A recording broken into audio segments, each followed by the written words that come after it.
Armored Core 6 makes me sad.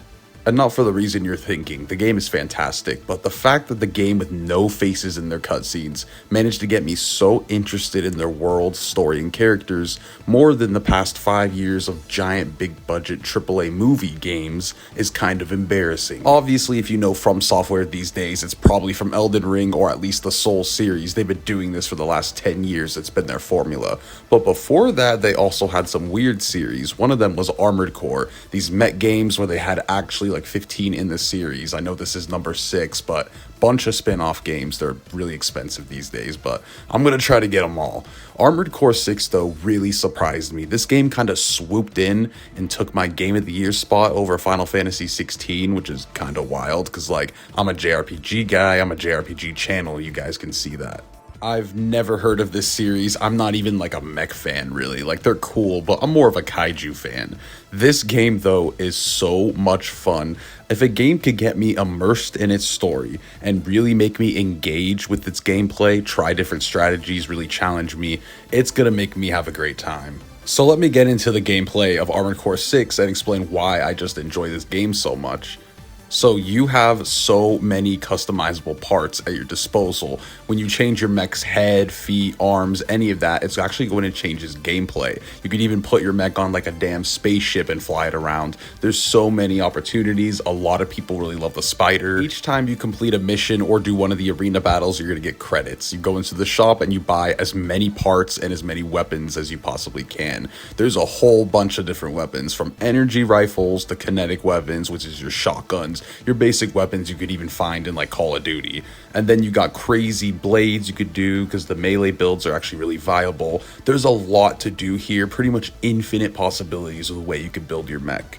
You're going to have 2 main weapons on your left and right arm, and then you're going to have 2 on your left and right shoulder. So basically 4 triggers, and you're basically having to use them all at the right time, and they have like a cooldown or ammunition. So you can run out of ammo during missions. You basically have to build your mech however you want, whether that's speed, tanky, and then choose the weapons you think you're going to go great with that and manage that throughout the missions. That's your main goal. I do need to mention, while this game does not play anything like Dark Souls, the game is very challenging and there's going to be a few bosses that will definitely make you bang your head into the wall a couple times. But I think the mission structure in this game actually works very well. You're going to be in a menu the whole time and you're going to choose which missions you go into. You are not going to be running around an open world like Elden Ring or any of the previous Souls games or anything like that.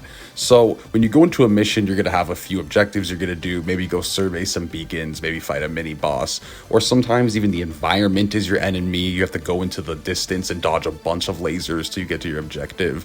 It kind of throws it back to like the PS2 era, which I love, where a lot of the missions, you're not just fighting enemies, like there's environmental hazards, there's weird objectives you have to do. Every time you complete a mission, you're going to get a message from Walter or one of the other characters from the other factions, and it's just interesting, the conflict between all these different enemies. You're going to have friends that are going to turn into enemies 30 minutes later, and seeing the history unfold on Rubicon is really interesting. You're basically having a bunch of different sides fighting for this planet, and the way it pans out is really interesting. I think the pacing is done very well. And besides From Software doing their world building amazing like they always do, making me interested in the backstory of the actual world and characters, all the voice actors did fantastic here. They all used so much emotion, and then the writers did really good as well. Whatever they did, I was just super interested in everything they were saying, and most of the time there was nothing in the background really to watch. So if they did that, they definitely did something good here. To expanding their choral survey.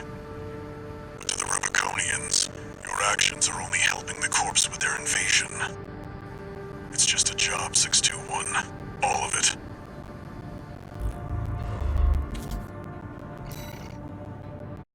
Even the music, in my opinion, is perfectly tuned to every occasion. It's always keeping me either interested or weary to what's going on, or it's extremely hyped during a boss fight, which, let's talk about the boss fights. So in this game, you have a lot of movement. You have your boosters, which take you into the air. You have your jet boost, which takes you to enemies really, really fast. You have your normal boost dodge. There's a lot going on here, and you have to keep track of a lot of buttons on your controller or your mouse and keyboard.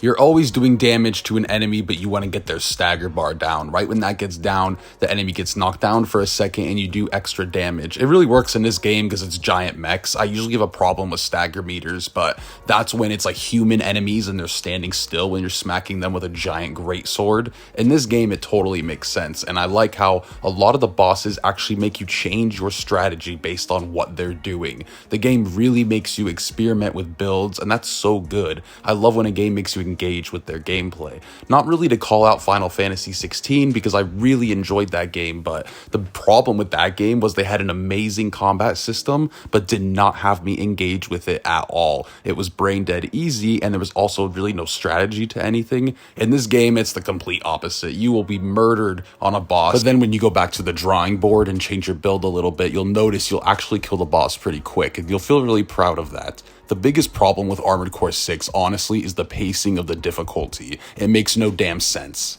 One moment you're going to be destroying every little robot like they're just Wall-E or something, and in the next moment Mechagodzilla's going to step on you and you're just like, what happened? So just keep that in mind. Always be on your toes because some mission will come out of nowhere and really throw a crazy boss at you. There's also items you could find, and I think it's actually amazing. Like, they're hidden pretty well, and you can use your scanning ability to find that, which your head also has scanning range, so depending on whatever head you choose, it's going to have different radius for scanning, so keep that in mind. It's a little tip. But they place them in really hidden spots that are actually like make you explore. And there's also ones where these weird enemies will be hiding it and you have to kill them and then it'll just come out of nowhere and you're like, what the hell? So it's very secretive type stuff that is really fun to find. And then the coolest thing to me is there's 2 different endings, and after that it takes you right into New Game Plus, and the way they do it is just fantastic in my opinion. Then there's also a 3rd playthrough which gets you the true ending. Every time you do this, there's more weapons to unlock, there's more arena battles to do, and there's more missions to do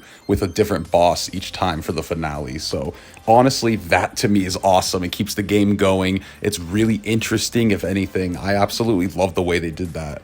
Honestly, if you're like a mech fan, or definitely if you're a From Software fan, I would totally check out this game. It's definitely not going to be for everyone. Some people are going to go in here and be like, all you do is fight, and they're going to die a lot and get really pissed. Some people are not going to like that there's no cutscenes and your player character has no face and doesn't talk. But the game, I really do think, is fantastic, and it really goes to show how world building and really great boss design can just go a long way. These bosses are memorable. All over my social feeds, people are like, how did you beat Balteus? What strategy did you use? Everyone's sharing their different strategies, talking about their experiences. That's going to be remembered for a long time. So I think that's really cool. And honestly, it's what From Software does best. Like, I'm not trying to suck From Software's dick, but they do a few things that are fantastic that I definitely think some modern devs need to just take note of. It's kind of ridiculous that I was so into this game's story and gameplay when it definitely has a quarter of the budget of some of the biggest AAA games that have come out in the last couple of years. Definitely a lot of fun to be had here. I totally recommend, and I hope we get more games like this. Doesn't necessarily have to be a mech, but the way the game makes you engage with its systems by either being challenging or just making you strategize in general for whatever mission it proposes to you. I hope you guys enjoyed my review of Armored Core 6. If you're playing it, let me know how you're enjoying it. What boss fights did you have the most trouble with? I hope you guys enjoyed my review. As always, make sure to subscribe for the best RPG content. I realize this game actually isn't an RPG, so my first review that isn't an RPG, but you guys know I'm a huge FromSoft fan. So anyways, I hope you guys enjoyed. I'll see you next time. Peace.